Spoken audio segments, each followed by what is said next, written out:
Frédérique Vidal. Bonjour. Alors, vous avez une petite blague ce matin qui tourne sur Twitter. Elle est signée Guylain Delmas. Alors, il vous dit, sujet de philo, c'est quoi l'audace? L'audace, faire un seul vœu sur Parcoursup, l'élève a eu 20, mais il n'a pas eu de place en fac pour la rentrée. Ça vous fait même pas sourire. Est-ce que vous entendez la grogne de ces jeunes-là sur les réseaux sociaux?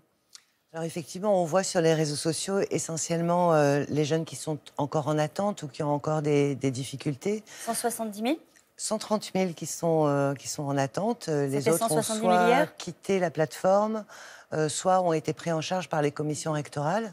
C'est plus de 80% qui ont eu en moyenne 3 propositions, qui pour certains, un peu plus de la moitié, ont accepté définitivement ces propositions. Pour d'autres, sont en train d'attendre les résultats des diverses écoles qui vont arriver dans les prochains jours. Alors, 130 000, les 130 000 qui restent, ce sont les mauvais élèves? Pas forcément. En fait, le choix a été complètement laissé aux lycéens, et c'est bien toute la différence avec admission post-bac, de dire ce dont ils avaient réellement envie, avec, si je puis dire, un filet de sécurité que sont les commissions rectorales, puisque ceux qui ont fait des choix dans des filières sélectives notamment, et qui finalement avaient peut-être demandé des filières dans lesquelles, dans tous les cas, ils n'auraient pas été pris. Je rappelle que Parcoursup ne modifie rien pour les filières sélectives. Par contre, ce que permet la loi maintenant, c'est qu'ils soient pris d'ores et déjà en charge par les recteurs. On n'attend plus le mois de septembre pour leur faire des propositions. Que doivent faire ceux qui sont sur liste d'attente? Là aussi, il suffit d'aller se balader un peu sur les réseaux sociaux. Ils font des captures d'écran et on voit, genre, vous êtes 4 millième sur la liste d'attente, soyez patient. À ceux-ci, qu'est-ce que vous dites? Je dis que le système bouge tous les jours, alors sauf les 8 derniers jours, puisqu'il a été arrêté pendant la période du bac, ce qui fait que les chiffres n'ont pas bougé sur les 8 derniers jours. Le processus est un processus dynamique, c'est-à-dire qu'au fur et à mesure que certains se décident, ils libèrent toutes les places sur lesquelles ils étaient pris ou en attente, qui sont à nouveau proposées à d'autres candidats. Donc c'est un système dynamique qui continue à fonctionner. Et donc puis on a pour tous ouvert, ceux qui sont sur liste d'attente, le message ce matin, c'est soyez patients, vous serez pris? Absolument, c'est vraiment tout le principe du fonctionnement de cette plateforme. Mais il y a certaines filières qui sont prises d'assaut, donc avec des listes d'attente très longues. Une fois de plus, je crois qu'il faut rappeler que les filières sélectives sont sélectives, et donc là, évidemment, il n'y a pas de garantie. Par contre, sur toutes les filières non sélectives, l'objectif est bien que chacun puisse avoir une place dans la filière de son choix pour la rentrée. Donc là, il y a une nouvelle séquence qui recommence après la fin des examens du bac. C'est une séquence qui s'ouvre pour qui? Qui est concerné? Ceux qui ont déjà été acceptés, qui ont déjà obtenu des vœux qu'ils avaient faits précédemment, peuvent faire d'autres vœux? Ça repart? Absolument. Là, donc, on ouvre la procédure complémentaire qui est strictement identique à l'an dernier, celle-là, sur laquelle on a 90 000 places qui sont disponibles. Plus de 90% de ces places sont dans des filières non sélectives. Et donc ça permet en fait aux jeunes de voir où est-ce qu'il reste des places et de demander des choses, qu'ils aient déjà d'ailleurs une affectation ou pas. Donc c'est ouvert à tout le monde. Et c'est parce qu'en fait, sur la plateforme et sur le sol français, il y a plus de 13 500 formations qui sont offertes. Et donc c'est une autre façon d'avoir accès aux formations dans lesquelles il reste des places.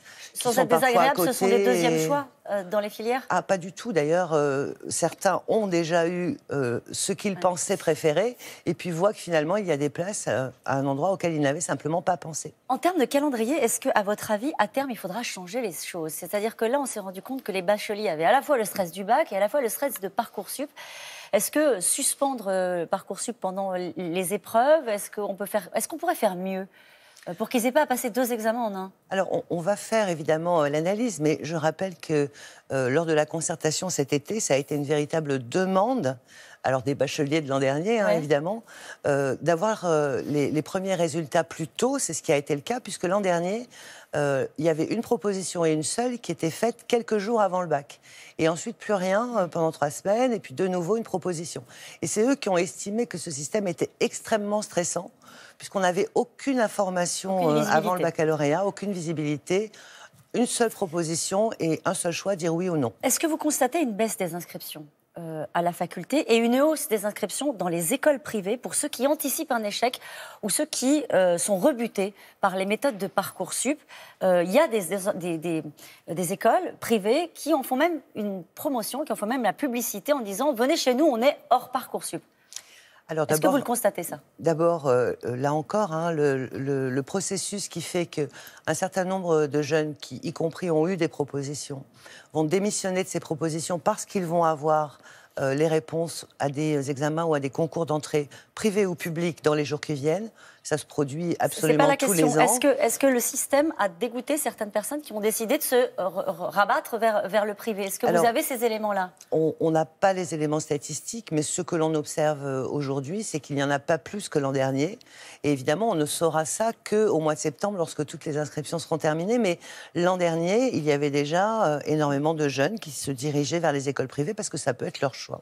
Autre critique qui est faite de ce système, c'est une forme de discrimination géographique. Est-ce que le fait de ne pas être originaire de l'académie de la licence demandée peut jouer en défaveur du candidat? En gros, est-ce qu'un élève moyen de Paris sera privilégié par rapport à un excellent élève de Seine-Saint-Denis?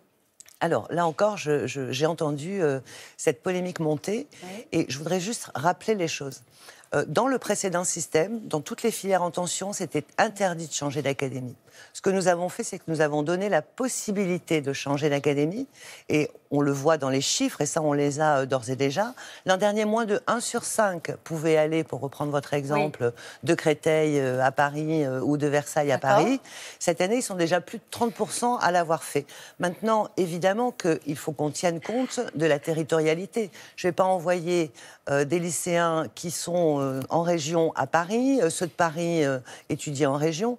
Donc, il y a évidemment un encadrement de ce taux de mobilité. Mais là aussi, un bilan sera fait. Mais d'ores et déjà, la mobilité est supérieure à celle de l'an dernier. Donc, c'est un faux procès. Il ne faut pas rendre Parcoursup coupable ou responsable d'un problème qui est très clair, hein, qui est celui d'une concentration du nombre d'élèves et du nombre d'étudiants sur la région parisienne. Ça a fonctionné, ça a bien marché. Qu'est-ce qu'on peut améliorer? Alors, j'ai installé la semaine dernière un comité de suivi de la loi. Et donc, avec le comité de suivi de la plateforme et le comité de suivi de la loi, nous sommes équipés pour faire un véritable bilan. Mais là, maintenant, vous avez l'expérience de tout ça. Et modifier des choses pour l'année prochaine. D'ores et déjà, vous voyez des choses qui ne marchent pas? Qui ne fonctionnent pas, non. Les choses ont fonctionné, des choses qui peuvent être améliorées, notamment ces discussions autour des changements d'académie.